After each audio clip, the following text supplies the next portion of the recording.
Hello, my fellow strawmen, and welcome back to the Fields of Hay. Today's answers will be directed towards a list of 10 questions for atheists put together by Braxton Hunter of Trinity Radio. As is my standard and per his request, I will do my best to reflect on my own thought process and answer as honestly as I can. What facts about reality that you and I agree are real facts about the way the world is does your worldview account for, but my Christianity doesn't account for, or at least doesn't account for well? And for those of you that would point out atheism isn't a worldview, I'm talking about your worldview that includes atheism. I don't think that Christianity or theism in general can account for consciousness. I think we can agree on the intricate complexity of consciousness, and accepting that a God's mind exists uncaused is on par, to me, to accepting solipsism or last Thursdayism. In my worldview, I see consciousness as an emergent property. I can't explain the details of how it functions, but I know that it doesn't violate thermodynamics. I think the most accurate thing to say about it is that there is a perfectly sufficient natural explanation for it, which we just don't understand yet. I know Braxton wasn't explicitly asking about these, but I'll briefly address each of the things he brings up, which he thinks are better explained by Christianity. Christianity accounts for evil, suffering. Evil and suffering are explained under Christianity, but only under certain theodicies. I don't think that either of them would be expected to exist given the triomni divine nature most often claimed by Christians, but neither is there a contradiction. Ultimately, this is a sign of God's unfalsifiability, which will be a common theme for these questions. On the other hand, evil and suffering are both expected, even necessary, under evolution. If we lived in a world with no evil or suffering, it would falsify my understanding of natural selection. The existence of other religions. The existence of other religions is explained perfectly well within my worldview. It is a social and cultural phenomenon made up by humans to explain the complexities of the world around them and build a society off their shared understanding. Including supernatural events in those other religions. Braxton asks about facts of reality we both agree on, and I don't agree that supernatural events have occurred within any religion. I agree that claims have been made, but that is entirely accountable by human imperfection. Sometimes we attribute things we don't understand to supernatural causes, but that doesn't mean the supernatural exists. Science. I don't understand what Braxton means by science. Both our worldviews can account for it, and neither of us denies science. If he's referring to the discovery of natural laws, then I would point to my video on whether math is invented or discovered. Spoiler, it's neither. And differences among different denominations of Christianity. I will take him up on the differences between sects of Christianity. It fits quite nicely as an example of mimetic evolution, which is similar, if not quite the same, as evolution by natural selection. On the other hand, it does not fit at all with the idea that God is not the author of confusion. But I can think of many things that the most common worldviews that include atheism don't answer as well as I think Christianity does. Like universal supernatural claims, universal religious experiences. And again, we're looking for agreed upon facts. Universal means that everyone has experienced it. And I, for one, have never experienced the claims or religious experiences that are supposedly universal. Free will. Free will is also not universally agreed on, and even if it exists, it's more of a philosophical term.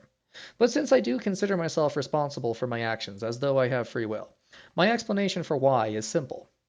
It may be the molecules making the decisions, but I am the molecules. I am the sum total of the roughly 150 pounds of carbon, oxygen, and the rest. And even though my constituent parts are simply following the laws of physics, building up from those laws to chemistry to biology to psychology is so complex that it is indistinguishable from free will. Morality. I can account for subjective morality just fine. It's an opinion everyone develops to help them connect with and fit into their society. Oftentimes it's a very strong opinion, one which people will live their lives by, but an opinion nonetheless. And if the theme is facts we agree on, then I don't agree that objective morality exists, so I don't need to account for it. Near-death experiences. My worldview cannot account for the undoing of death, but coming close and not quite dying is perfectly explainable, although rare. No study of near-death experiences has ever shown a soul to exist, or that someone received knowledge from the afterlife. So again, Braxton doesn't seem too concerned with whether he brings up facts about reality we both agree are facts about the way the world is. Beauty. My response to this is nearly identical to that for morality, because it too is subjective, not objective.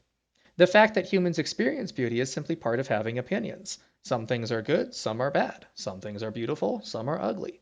The rapid expansion of the early church. The rapid expansion of the early church was just an early viral meme, and hardly the only idea to spread quickly. This is basically a bandwagon fallacy, and not a good reason to believe in Christianity.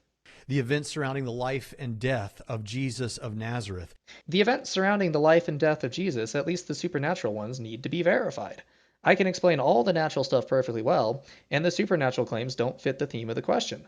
I don't think any of the supernatural claims of the Bible ever actually occurred in reality. And our shared longing for purpose and meaning. Shared longing for purpose and meaning is, once again, explained by the fact that we are social creatures and have evolved as such. While we're talking about purpose, it is better accounted for in my worldview because I derive purpose from relationships with other people, most of which I can confirm to exist. Christianity requires you to derive purpose from a relationship with a being who doesn't verify their existence. If your definition of atheism is merely that it's a lack of belief in God and you're just waiting to be convinced, but then you speak of him as though he's in some way synonymous with Santa Claus, the Easter Bunny, or fairies, doesn't that at least send the message to your listeners that you actually believe that there is no God? Atheism in general is simply the lack of belief in a God.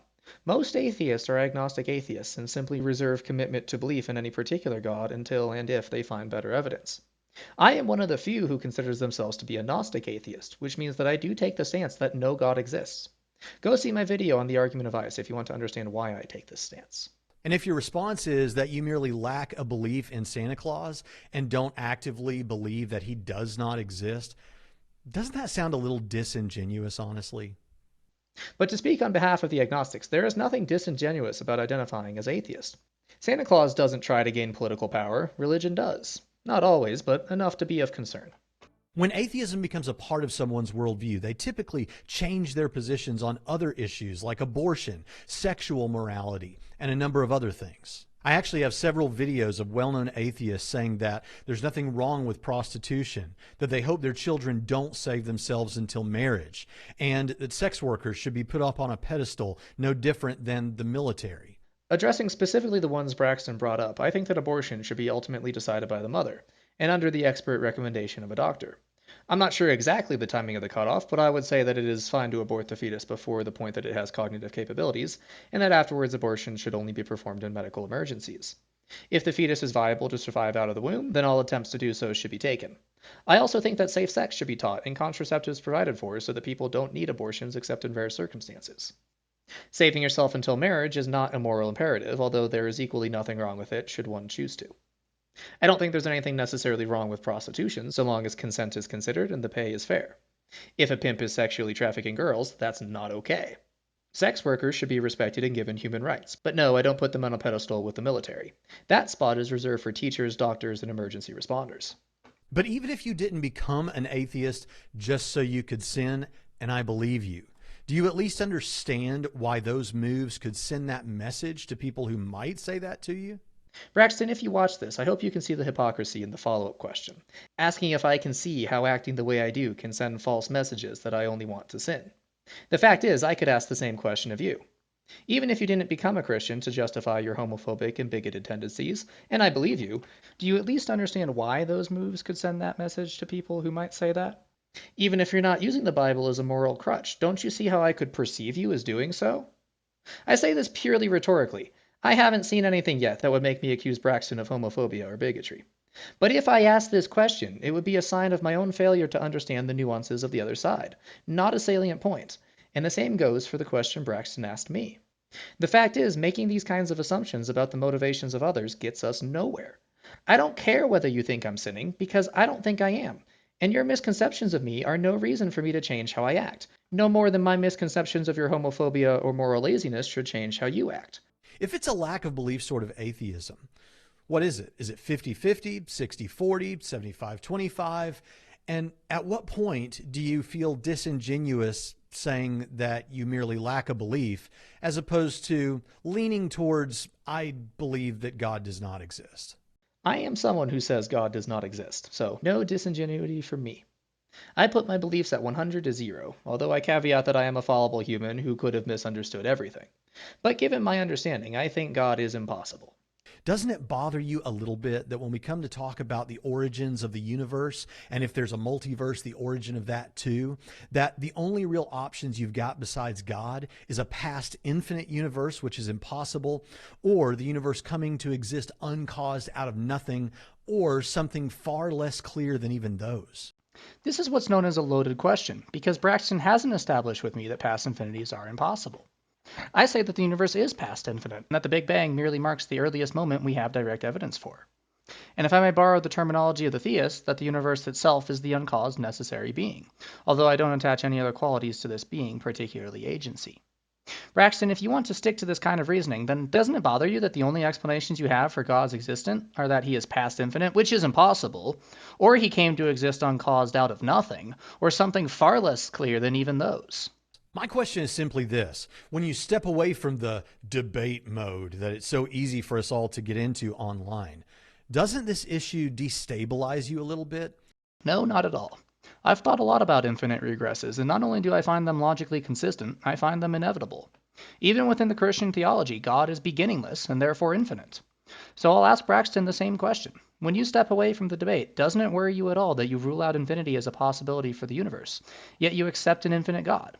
Doesn't it destabilize you that when we talk about the origins of God, you can look at the same dichotomy of beginningless or having a beginning and come to the opposite conclusion? It seems that for any worldview that includes atheism, It seems to me that in any worldview which includes a God, there's a massive blind spot when it comes to the origin of the universe. there's a massive blind spot when it comes to God's origin.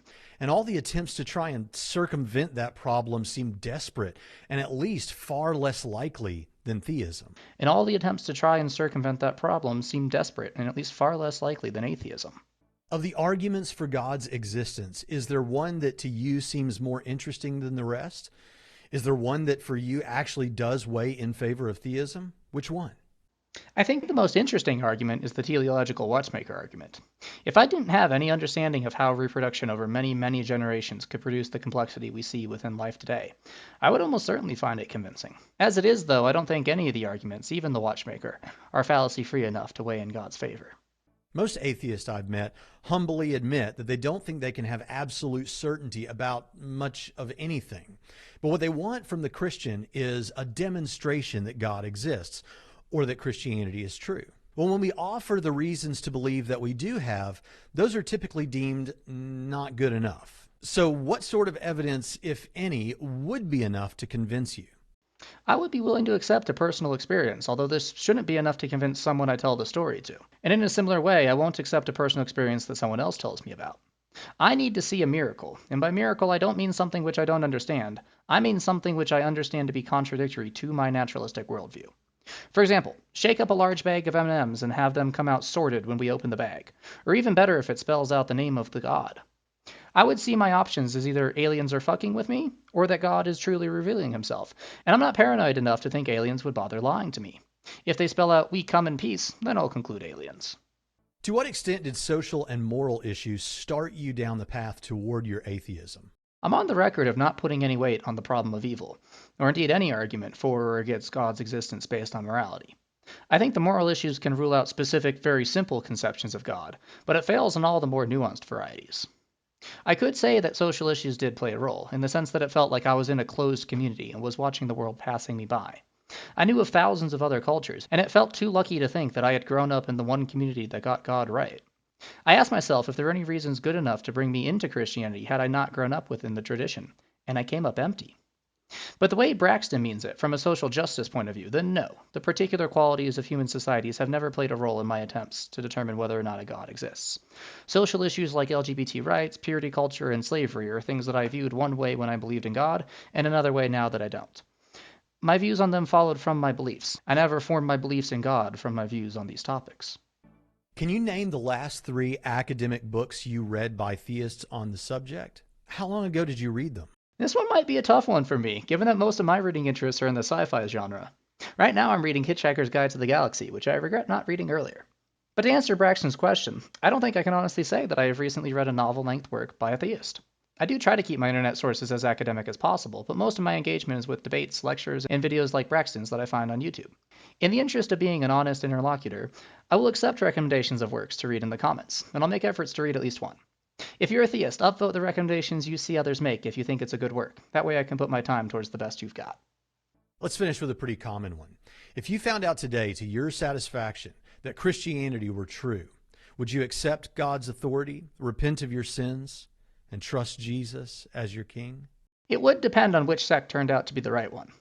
If the truth doesn't include a hell and God really is the loving being he claims to be, then yes, I would accept him and his son in a heartbeat. And to any theist watching, I've been flipping the questions around a lot this video, so I'll do it one last time to end. If you found out to your satisfaction that the existence we have is explainable without a God, and that in fact no God exists, would you stop believing, become an atheist, and do the hard work of searching for purpose and morality without any divine sources to guide you? And that's his last question. I hope you learned something about my beliefs, and regardless of whether it's written by a theist or an atheist, go read a fucking book.